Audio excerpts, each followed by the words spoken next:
ఒక సెర్టైన్ టైంలో అయితే అసలు గూస్ బంప్సా లేకపోతే ఆనందమా అసలు ఏం తెలీదనమాట. బ్లాంక్ అయిపోతుంది. చూసుకోండి, ఎందుకంటే మనకు అట్మాస్ఫియర్ అంతా కూడా అలానే ఉంటదనమాట. నిజంగా అవుతుంది, మన పక్కనే అవుతుంది, మనకే అవుతుంది అన్న ఫీలింగ్ కూడా వచ్చేస్తుంది ఒక సెర్టైన్ టైంలో. ఇలాంటి మూవీస్ థియేటర్లోనే చూడాలి. మనకి ఆ థియేటర్లో చూస్తున్నప్పుడే ఆ ఫీలింగ్ అన్నది ఒక హై పీక్స్లోకి వెళ్ళిపోతుంది అనమాట. ఫ్రెండ్స్, నేను Yogashri. Welcome back to my channel to HK to be honest content. ఈ వీడియోలో మనం మంజుమెల్ బాయ్స్ మూవీ రివ్యూ చూడబోతున్నాం. Let's go into the video. Soubin Shahir and Sreenath Bhasi main leads గా యాక్ట్ చేశారు. ఈ movie directed by Chidambaram S. ఇది ఒక మలయాళం మూవీ. ఇది మనకి కరెంట్లీ థియేటర్స్ లో అవైలబుల్ గా ఉంది. ప్లాట్ చూసుకున్నట్లయితే మంజుమల్ అన్నది ఒక ప్లేస్ అనమాట. అందులో ఒక గ్యాంగ్ ఉంటుంది, ఫ్రెండ్స్ గ్యాంగ్. వాళ్ళు ఎప్పటి నుంచో ఏదో ట్రిప్కి వెళ్దాం అని అనుకుంటూ ఉంటారు. సో అలాగా కొడైకెనాల్ సడన్గా ప్లాన్ చేసుకొని వెళ్తారు. అక్కడికి వెళ్ళిన తర్వాత గునా కేవ్స్ ఉంటాయి కదా, అక్కడికి వెళ్ళిన తర్వాత ఒక ఫ్రెండ్ స్ట్రక్ అయిపోతారు అనమాట. అసలు ఆ స్ట్రక్ అయిన తర్వాత ఎలా సర్వైవ్ అయ్యారు, అసలు సర్వైవ్ అయ్యారా లేదా అన్నదే మిగతా స్టోరీ. టోటల్గా 2 hours 15 minutes ఉంటుంది. ఇందులో ఫస్ట్ హాఫ్ చూసుకున్నట్లయితే వీళ్ళందరూ ఇంట్రొడక్షన్స్, అంటే వీళ్ళ పర్సనల్ లైఫ్ ఎలా ఉంటుంది, యూజువల్ మలయాళం సినిమా ఎలా అయితే స్టార్ట్ అవుతుందో అలానే స్టార్ట్ అవుతుంది. అండ్ వీళ్ళు ట్రిప్కి వెళ్ళడం అవన్నీ చూపిస్తారు. సడన్గా కాన్ఫ్లిక్ట్ ఎక్కడైతే వస్తుందో ఆ టైంలో ఎగ్జాక్ట్గా బ్రేక్ ఇస్తారు అనమాట. నాకైతే అనిపించింది ఎందుకంటే బాబాయ్ ఇక్కడ బ్రేక్ ఇచ్చారు అన్న ఫీలింగ్ వచ్చింది. అలానే సెకండ్ హాఫ్ చూసుకున్నట్లయితే చాలా ఇంటెన్స్గా ఉంటుందన్నమాట సెకండ్ హాఫ్ కూడా. ఎందుకంటే అక్కడ ఏమీ చేయలేని కండిషన్లో అసలు ఎలా సర్వైవ్ అవుతారు, ఎలా చేస్తారు అన్నది చాలా పెద్ద క్వశ్చన్ అనమాట. సో అలాంటి ప్లేస్లో ఎలా సర్వైవ్ అయ్యారు అన్నది మనకి సెకండ్ హాఫ్లో చూపిస్తారు. ఫస్ట్ హాఫ్ బాగుందా, సెకండ్ హాఫ్ బాగుందా అంటే యూజువల్ ఆడియన్స్కి ఫస్ట్ హాఫ్లో వచ్చే ఒక ఫస్ట్ 20 minutes 25 minutes కొంచెం బోరింగ్ అనిపించవచ్చు, ఎందుకంటే స్లో పేస్లో వెళ్తుందేమో అన్న ఫీలింగ్ వస్తుంది. సో నాకు కూడా పర్సనల్గా అయితే సెకండ్ హాఫ్ ఎక్కువగా ఇంటెన్స్గా ఉంది కాబట్టి సెకండ్ హాఫ్ బాగుంది అనిపించింది. మూవీ మొత్తం కూడా 2 hours 15 minutes ఉంటుంది. ఇది ఒక సర్వైవల్ డ్రామా అనమాట.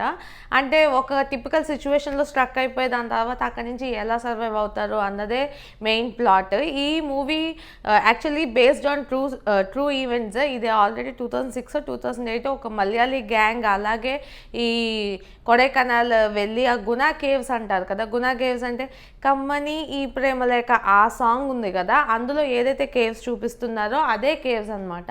ఆ కేవ్స్లోకి వెళ్ళిన తర్వాత స్ట్రక్ అయిపోతారు అండ్ ఎలాగోలా సర్వైవ్ అయ్యి బయటకు వస్తారు.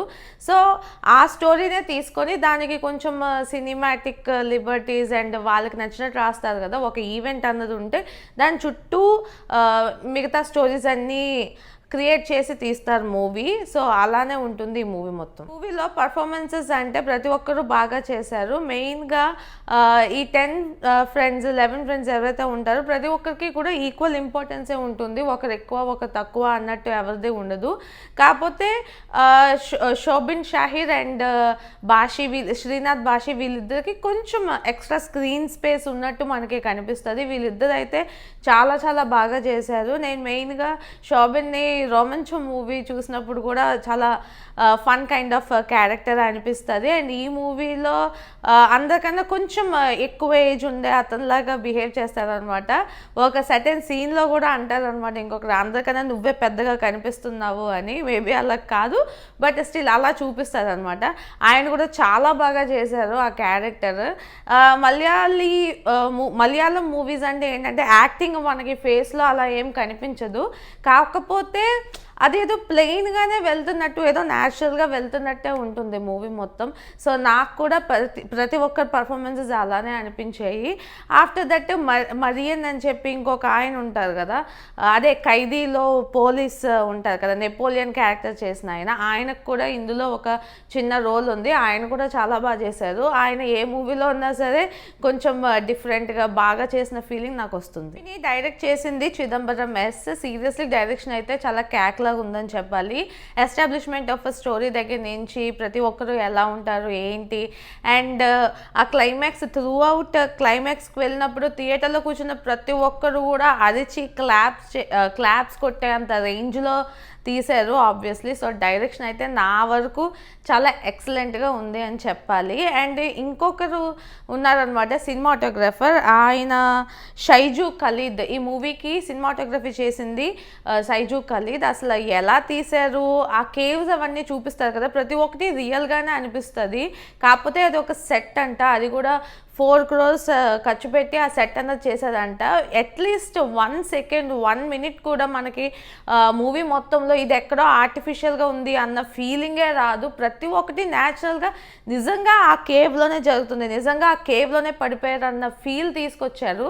మెయిన్గా ఆ కేవ్ లోపల మనకి తెలుసు కదా, చిన్న చిన్న ప్లేసెస్ లాగా అలా ఉంటట్టు ఉంటుంది కదా, నేరో ప్లేసెస్ అవన్నీ ఉంటాయి.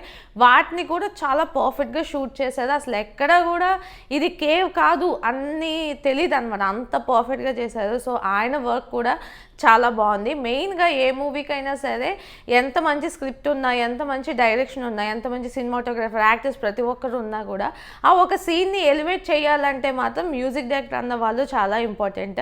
అలానే ఈ మూవీకి కూడా మ్యూజిక్ అందించింది సుషిన్ శ్యామ్, చాలా బాగా చేశారు. మనకేంటంటే ఆ థ్రిల్లింగ్ ఎలిమెంట్ మనకి ఆటోమేటిక్గా వచ్చేస్తుంది అనమాట ఫస్ట్ సీన్ నుంచి ఎండింగ్ సీన్ వరకు. అండ్ మెయిన్గా ఈ గుణ మూవీలో సాంగ్ ప్రియతమ నీ వచ్చిన కుశలం ఆ సాంగ్ ఉంటుంది కదా, ఆ సాంగ్లో ఒక్కొక్క 2 places అది వస్తుంది అనమాట. వచ్చిన దగ్గర అయితే అసలు ఆ మూవీ ఇంకా అలాగా ఒక రేంజ్ పీక్స్లోకి వెళ్ళిపోతున్నట్టు ఉంటుంది. అండ్ ప్రతి దగ్గర కూడా ఆ సస్పెన్స్ అండ్ ఆ థ్రిల్లింగ్ ఎలిమెంట్ హోల్డ్ చేసేలాగా ఈచ్ అండ్ ఎవ్రీ బిట్లో కూడా ఆ మ్యూజిక్ అలానే ట్రావెల్ అయ్యింది. అది కూడా ఈ మూవీకి చాలా పెద్ద ప్లస్ పాయింట్. పాజిటివ్స్ అంటే నాకు తెలిసినంత వరకు అయితే పర్ఫార్మెన్సెస్, డైరెక్షన్, మ్యూజిక్, సినిమాటోగ్రఫీ ప్రతి ఒక్కటి పాజిటివ్ లాగే నాకు అనిపించింది. స్టార్టింగ్ ఒక 15-20 minutes కొంచెం స్లో పేస్ అన్న ఫీలింగ్ వచ్చినప్పటికీ కూడా అది తప్పించి మిగతాదంతా కూడా చాలా పాజిటివే. మెయిన్గా ఏంటంటే ఇందులో ఎక్కువ కమల్ హాసన్ రిఫరెన్సెస్ కానీ, కమల్ హాసన్ మూవీ గురించి కానీ, మెయిన్గా ఆ గుణ కేవ్స్లోనే జరుగుతుంది కదా, సో ఆ గుణ కేవ్స్లో కమల్ హాసన్ ఆ టైంలో ఎలా వచ్చారు, ఆ టైంలో షూటింగ్ ఎలా చేశారు, అండ్ ఆయన సాంగ్ రిపీటెడ్గా రావడం, ఇవన్నీ కూడా ఆయనకు ఒక ట్రిబ్యూట్లా చేశారు. ఆ కాన్సెప్ట్ ఏదైతే ఉందో అది కూడా చాలా బాగుందన్నమాట. సో నాకు అది కూడా పాజిటివ్ అనిపించింది. నాకు ఎలా అనిపించింది అంటే, ఏ మూవీ అయినా కూడా మనము చూస్తున్నప్పుడు ఆ సిచ్యువేషన్లోనే మనం ఉండాలి. అది రియల్గా మనం చూస్తున్నప్పుడు ఎలా అయితే ఎగ్జైట్ అవుతామో ఆ ఎగ్జైట్మెంట్ వచ్చేది మనల్ని అలాగా రక్తింప చేయడం అంటారు కదా, అలాంటిదే ఒక మూవీ. అండ్ ఈ మూవీ అలాంటి ఎక్స్పీరియన్స్ ఇస్తుందని నిజంగా చెప్పొచ్చు. ఒకప్పుడు దంగల్ కానీ, గాజీ అటాక్ కానీ ఇలాంటి మూవీస్ మనం థియేటర్లో చూసినప్పుడు ఏంటంటే ఆటోమేటిక్గా తెలియకుండానే కొన్ని సీన్స్లో మనం క్లాప్స్ కొట్టడం కానీ, చీర్ చేయడం కానీ, అప్పటి వరకు ఒక సీరియస్గా ఉన్న సిచ్యువేషన్ని చాలా ఆనంద బాష్పాలు కూడా వస్తాయి కదా, సో అలాంటి టైప్ ఆఫ్ ఎక్స్ట్రీమ్ వెళ్ళిపోతాం కదా, అలాంటి మూవీయే ఇది కూడా. ఈ మూవీ కూడా సీరియస్లీ ఒక సర్టెన్ టైంలో అయితే అసలు గూస్ బంప్సా లేకపోతే ఆనందం అసలు ఏం తెలియదు అనమాట, బ్లాంక్ అయిపోతుంది. ఏదో వండని చూసినప్పుడు 7 seconds రెప్ప పడదేదో అంటారు కదా, సో అలాగా అయిపోయింది నాకైతే. సో నాకైతే చాలా బాగా నచ్చింది. కాకపోతే అలానే భయం కూడా ఉందన్నమాట ఈ మూవీలో. ఏంటంటే ఆ క్లోజ్డ్ ఏరియాస్ కానీ, ఆ కేవ్స్ అలాంటి వాటిల్లో వెళ్తున్నప్పుడు మనకి కొంతమందికి భయాలు ఉంటాయి. ఈవెన్ నాకు కూడా చాలా చాలా భయం. సో అలాంటి వాళ్ళు కొంచెం చూసుకోండి, ఎందుకంటే మనకు ఆ అట్మాస్ఫియర్ అంతా కూడా అలానే ఉంటుంది అనమాట. నిజంగా అవుతుంది, మన పక్కనే అవుతుంది, మనకే అవుతుంది అన్న ఫీలింగ్ కూడా వచ్చేస్తుంది ఒక సర్టెన్ టైంలో, అంత లోతుగా ఉంటుంది. సో అది కొంచెం చూసుకొని మూవీకి వెళ్తే బెటర్.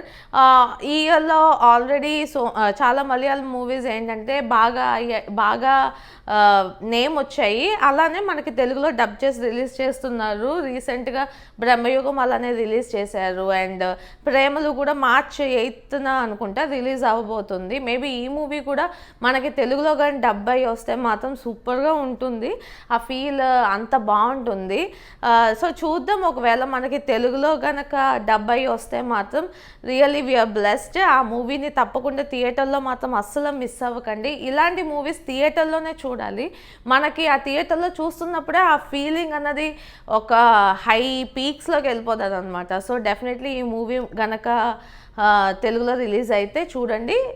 అవైలబుల్గా మలయాళంలో ఉన్నా సరే subtitles most of the places పెడతారు out of the city, out of Kerala కాబట్టి. సో తప్పకుండా చూడండి. వీడియో మీకు నచ్చినట్లయితే లైక్ చేయండి, మీ ఫ్రెండ్స్ అండ్ ఫ్యామిలీతో షేర్ చేయండి. ఇలాంటి మంచి మంచి వీడియోస్ మళ్ళీ చూడాలనుకుంటే నా ఛానల్కి సబ్స్క్రైబ్ చేసుకోండి. This is Yogesh signing off 2BHK. To be honest.